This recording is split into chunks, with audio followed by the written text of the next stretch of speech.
Welcome back to another episode of Four Chicks Chatting. This is Robin, and I am here with my favorite three chicks, Mary Friend, Kristen, and Kathy. Not necessarily in my favorite order, I'm just saying. Exactly, because I was last. And I was first. We know that isn't right. Not after the last recording. Woo. It's chilly in here. Oh, shoot. Anyway, we are here today to talk about adversity. Dun, Right? dun, dun. Right? Is that what we're talking about today, girls? The We are. Yes, we are. advantage of having adversity. The advantage of having adversity. And I guess to kick that off, I would say when I have experienced adversity in my life, it has made me realize, number one, how blessed I am in other areas of my life, but it's also given me strength and resilience to push through when things are happening that I think are out of my control and crazy, and I'm frustrated. And I look at those moments of adversity, and I look at other people who are experiencing adversity, and I think, it puts it in perspective to me as to how good life really is in the times when I don't have those, that I'm not struggling with the adversity that other people are struggling with.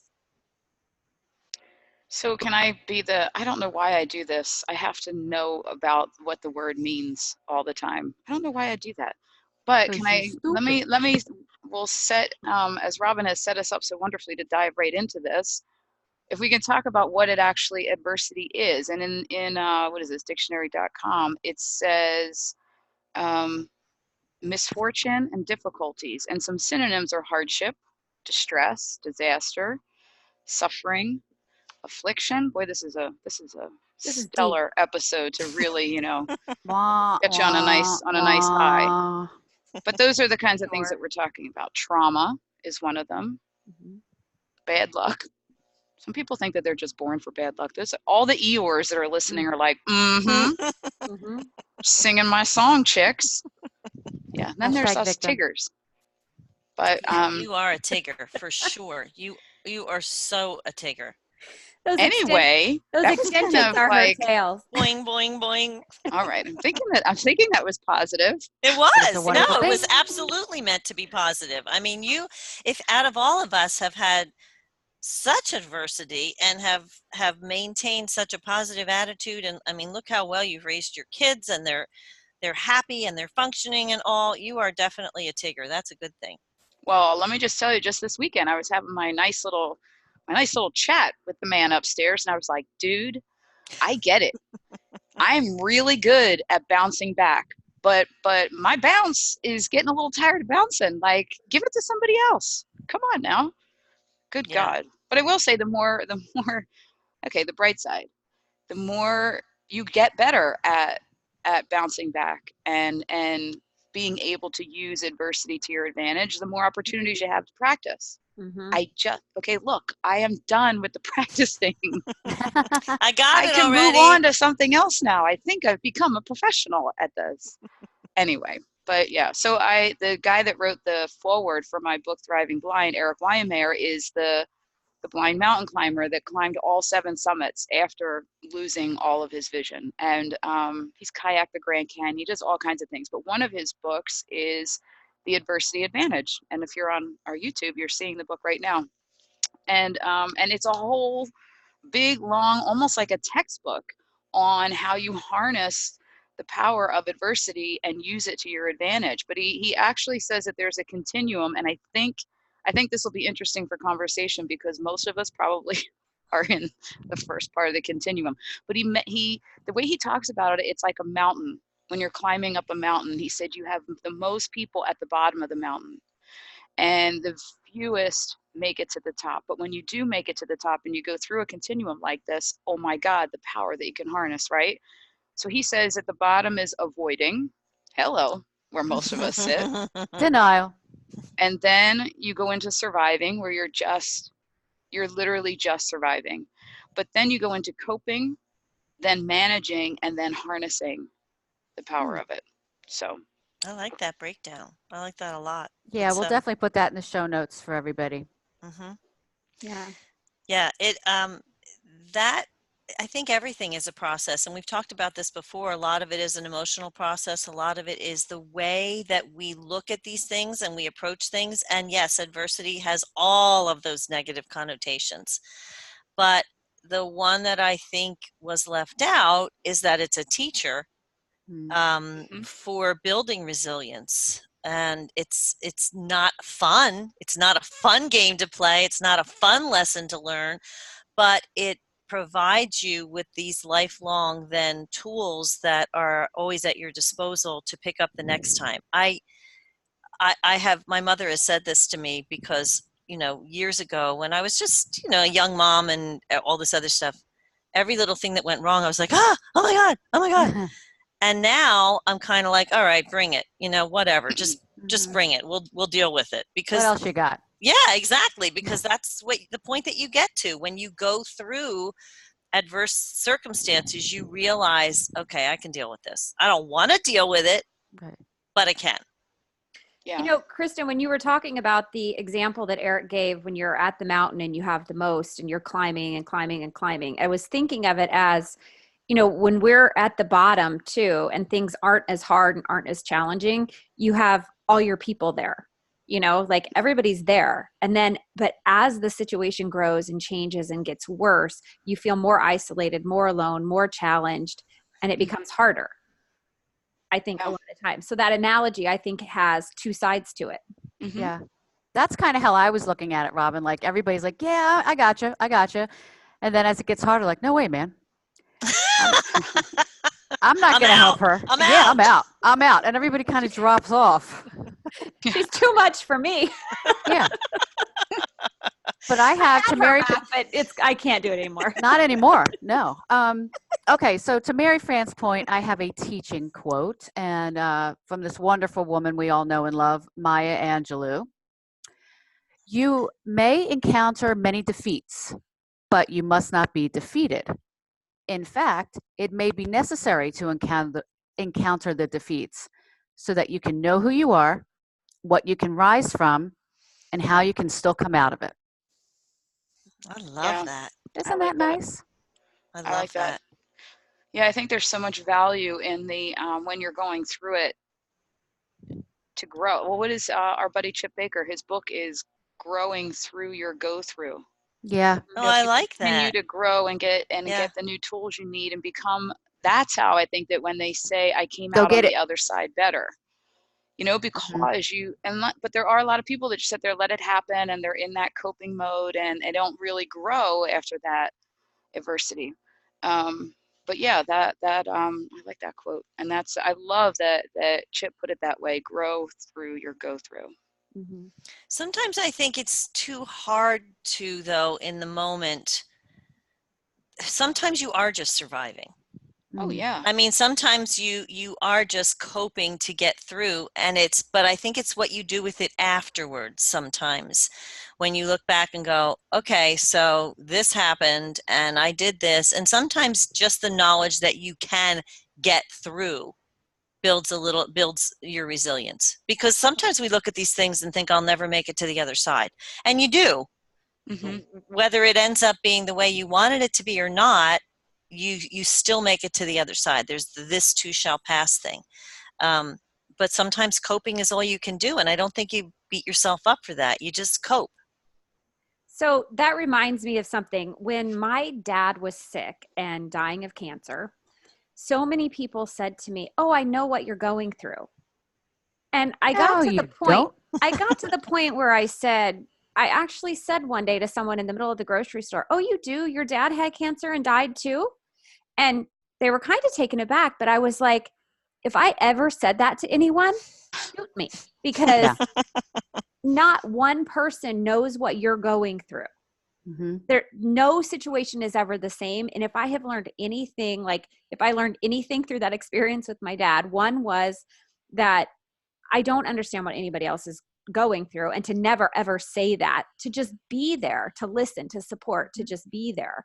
Mm-hmm. And then the other thing is that when we go through something like that, like what you went through, Mary Fran, what, we've all of us, I'm thinking of with David, but with what every one of us has gone through, we've all had our little things that we've gone through. we learned from those experiences, and someone else was in our life that we were then able to help because we experienced those situations. And I think a lot of times we should look at those experiences as, I'm going to come out on the other side and I'm going to have an opportunity to help someone through what I've learned, versus poor me, woe is me, why is this happening to me? Because the reason it's happening to you is that you're going to have an opportunity to then serve someone else through what you've learned. I like that. I totally agree with that. That in fact, for me, that's the only way that anything that we went through with David means something, is if you can take that experience and then help somebody else with it, or help somebody else through it, or just say, look, this is what happened to me. I never, and again, to what you just said, Robin, I never presume to know what another person who is having a similar experience is going through, because it's always different. You know, I talk to parents and moms all of the time who have kids who are going through addiction issues and all that. But I don't ever say to them, you should do this, because I don't know what you should do. Yeah. Only you know that. I can tell you my story. I can tell you what worked for me. But again, I think that's where the value comes in. Even if all you did was get through something, there's an opportunity there somewhere down in your future to help somebody else. And that's where the value in adversity is for me. So I think that's an incredible, and this should be one of the brilliance bombs, an incredible insight that Robin said, to have, if just to help your mindset in the beginning of a journey that you've encountered this adversity, that you're going to at least get through, take note, and help somebody else. To never feel, because I've said to my kids when they've just gone through some crap last year, and the only takeaway that I could say to them, because I'm always like, oh, there's a reason, or we're going to find, like, we're going to be stronger. And so many times the only takeaway was, I said, feel somebody in their life is making them feel horrible. And I'm like, feel it, and put some words to it, and remember it. And if nothing else, don't ever cause that for somebody else. Don't ever be that person. And there's your lesson in this mess right now. Then I'm like, ooh, man, that's a good one. I don't know how. Yeah. Did anybody Where record did that? that Did come anybody get from? that on tape? Yeah. And they look at me like, but that is what they started to, that's the only way that they could get through that situation, was that, okay, this is what I'm going to learn. But, and then there's the other piece to this is, like, to make it very practical, all the stuff we're talking about. So my kids are blind, right? And you think about how much. Are they really? Get out. Although there was a rumor about Michael in high school that he was faking it. I'm like, oh, there wasn't. I was so upset that there was a rumor about him freshman year. And I'm like, all right, tell me the rumor. And then he goes, oh, they say I'm not blind. I'm like, that's the greatest rumor ever. I go, now you can mess with some of them. But anyway, I'm like, no, don't perpetuate that. That'll make it worse. But so, you know, and so many people, when Michael was going away to college, they're like, oh, God, this is going to be so awful for him. How is he going to figure it out? But the funny part was, he had for so long been a part of his IEP team, and he had to work with teachers ever since he was little. And he had all these skills that he had to have, and he had to develop, that no other college kids like him have those skills yet. So he gets to college, and it's just like secondhand for him to be talking with professors, and then, like, when his band needed recording space, he calls up, and he knows how to organize people, and he's actually going into that as a profession, to be an organizer for people, management, all of that, because he's done it his whole life, you know. So in that case, the adversity really built him his future. Yeah. Yeah. But that's the make or break, though, in if you can, like Chip says, grow through that go through, and have the mindset that you're going to be of service afterwards. Those pieces, then that's where I think then it becomes an advantage. Whereas if we stay in just surviving and getting through and not learning anything, not harnessing it, then no, it's a total disadvantage. Yeah. And it comes down to the mindset, you know, like making a decision, making a choice on, how do I want to handle this situation? Do I want to look at it as, it's just awful, it's going to be awful, and that's the end of it? Or do I want to look at it that with hope and the possibility that joy could happen on the other side of it? Yeah. That's your perception is going to give you exactly the outcome. However your mindset is, this is going to suck. When I was like, divorce sucks. Yep. Every day it was sucking.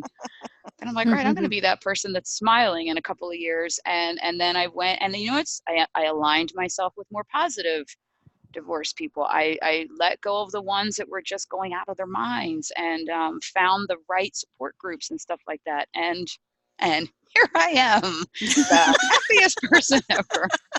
Kath, Yeah. you've been so quiet. What's up? Well, I was just saying, what was I that know you're movie? thinking. I'm processing. What was that movie, Mary Fran? Was it The Happy Divorcee? What was that? I'm Or was not it a sure. book back in the 60s? There It there was something there was something like that. I don't recall the exact name. That's what I'm picturing Kristen as right now. I was just thinking how many times we heard growing up, oh, it builds character, kid. It builds character. You know, every time you would go to complain about something, it's like, oh, and I never really knew what that meant. But now I find myself saying it because it really does build your character. Yeah. Mm-hmm. I mean, it kind of forces you to say, okay, I'm going to be the positive person, or I'm going to be the victim, and it's my choice to determine what my character is going to be. Mm-hmm. So that's all. I liked what Robin was talking Was about. it worth the wait, ladies? It was so worth the wait. Absolutely was worth the wait. Oh, that's going to be the most tweetable for sure. Groundbreaking. like Ellen's Oscar pick. I mean, I just want something like that. Okay. Yes, just like the selfie. You take it to a whole new level. You can retire now. Oh, good. You don't have to say another word, so I'll fill in the blanks because we all know I talk too much. Shocking. Yeah, give us a dangling participle, and then we'll head out. I'm going to flip my mic up and drink coffee while Mary Fran goes on her thing. I'm going to put on one of those 12-inch records and go to the bathroom. Okay. No, I liked what you were all saying about being the Eeyore, having the Eeyore attitude, or having the, I can get through this. Because I was an Eeyore for a long time. I hate to say this. My dad, God bless him, God rest his soul, he was an Eeyore. I mean, everything, people were out to get him. Nothing was going to go right. And usually that's what he got. I mean, not that people were out to get him, but it was his perception that things went wrong specifically for him. Mm-hmm. Things go wrong for everyone. I mean, once we realize that the playing field is suddenly leveled, everybody has stuff. Everybody has a train wreck. Everybody has something, and it's what you do with it. I'm not gonna sit here and go, oh, you should smile through the whole thing, because no, you can't smile through. Some stuff is really, I'm not going to say curse words, but it's really bad. Yeah. It's really, really bad. So, let's not be delusional here and go, oh, we can just smile our way and be positive. No, it's okay to feel crappy in the middle of it, as long as when it's done, you don't have that victim attitude where you don't go, oh, this is my life. Everything bad happens to me. It doesn't. We're all going to die. Yeah. And yes, we are. And yes, everything bad things happen to everyone. So what are you going to do about it now? And it's important I think it's important to a degree and age appropriately, for your kids to know some of the suffering. Oh yeah. Because one of the biggest mistakes I made with my kids was when the divorce first started, was I didn't want them to know. I don't know why. I didn't want them to know I was at the therapist. You didn't see my breakdowns. And I thought, boy, what a disservice to them. Now I'm like, I just cry at the drop of a hat, and the field hockey field was moved and I'm sobbing. No, I'm kidding. But it was a very big disservice, because they saw me as just jumping out of bed in the morning and happy, and they were feeling horrible. And then we had a big disconnect that they were like, why can't we, be more like that? And I'm like, oh no, I've been crying every single night. Yeah. Come on in. Let's sit and have a pity party. Yeah. But and then when I wanted them to go to therapy, and I said, oh my God, I've been going for a year. And they were like, oh, I said, that was one of the tools that I had to learn how to cope and all of that. So, I think it's important that the kids know some of it, not all of it. Yeah. It gives them an opportunity. Yeah. And you can't just give them rose-colored glasses. Yeah. Because there's a reality. And as soon as they go to college, we're not going to be there to help them get through every situation. But don't you think I will be. People don't get that, and they're constantly not letting their kids handle anything. They don't let them fall apart. And then they wonder why they're not resilient. Mm-hmm. Yeah. Well, that's that whole helicopter parenting thing where you swoop in and solve all their problems. you're never going to be able to solve all their problems, and you shouldn't be solving their problems, and they have to learn how to solve their own. And the only way to do that is to experience problems. Mhm. Yeah, it sucks. It sucks watching them go through some of the big stuff. But man, when I watch my kids go through and then come out on the other side, and then we celebrate all of that, Yeah. so big. And So people big. stop going to college interviews with your kids. Did you know that's a big thing? Seriously? Oh my God. Yes. Why Yes. would anybody want to take that on? Like, I'm also at the point in my life where, you know what, you're supposed to be grown-ups now. Now, my kids are older than all of your kids, and I have to say, God bless them all. They are fully functioning adults who, they all have houses, they all pay their own bills. I am no longer making anybody's dentist appointments. It's the best thing in the world. So I'm dreaming of it. you really got to cut the cord and let them figure it out for themselves. And guess what? If they get a cavity and their teeth hurt, that's their fault. You know, snap out of it, kids. Grow up. Yeah, it's the truth. It's the truth. Oh, I'm not ready for that. All right, girls, I think it's time to wrap up. Wrap it up.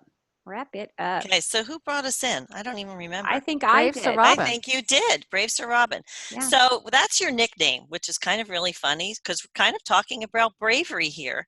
So Nice. bring us home about the whole, you know, what are our brilliance bombs for this?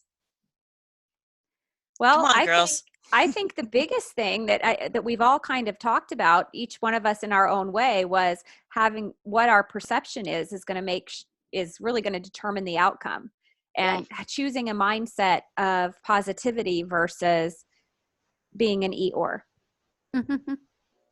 Yeah, I would say don't beat yourself up if all you're doing is getting through it, because sometimes things are terrible and you just have to get through it. But afterwards, be careful of how you process it. Make sure that you don't isolate yourself in this, oh, this is my life kind of thing. It's not just your life, it's everybody's life. Take it and do something positive with it after you've gotten through it. And then I'll add in there that one of the biggest resources that I can offer is something that saved me was when you're in the go through part is Max Lucado's You'll Get Through This. There's a group that I happened to stumble upon. We did that book, and it is phenomenal for those kinds of things, keeping your mindset in a way that you are going to learn something, you're going to get through it, and all the things not to do along the way. So there you go. Yeah. You're only just visiting. You're not living in that space. You're just visiting. Yeah. You'll get out. Oh, I Yeah. like that. I like that. Yeah, you know, we all have things that we wish either we could have done differently or could have gone differently, but everything happens for a reason. So Learn it's from character, it. kid. Yeah. Yeah, and use those experiences to then help other people, serve other people. There you go. All Good right. stuff. Well, with that, that's a wrap. And we're going to close out for this episode, but you can find us on that social thing, Instagram, Twitter, Facebook, at the 4 Chicks Chatting, the number 4. And if you wouldn't mind, you would really make us happy if you would please leave us a review and let us know your thoughts, and even send us topic ideas if you want. Yeah. Have a great day, everybody. We'll catch up with you in the next episode.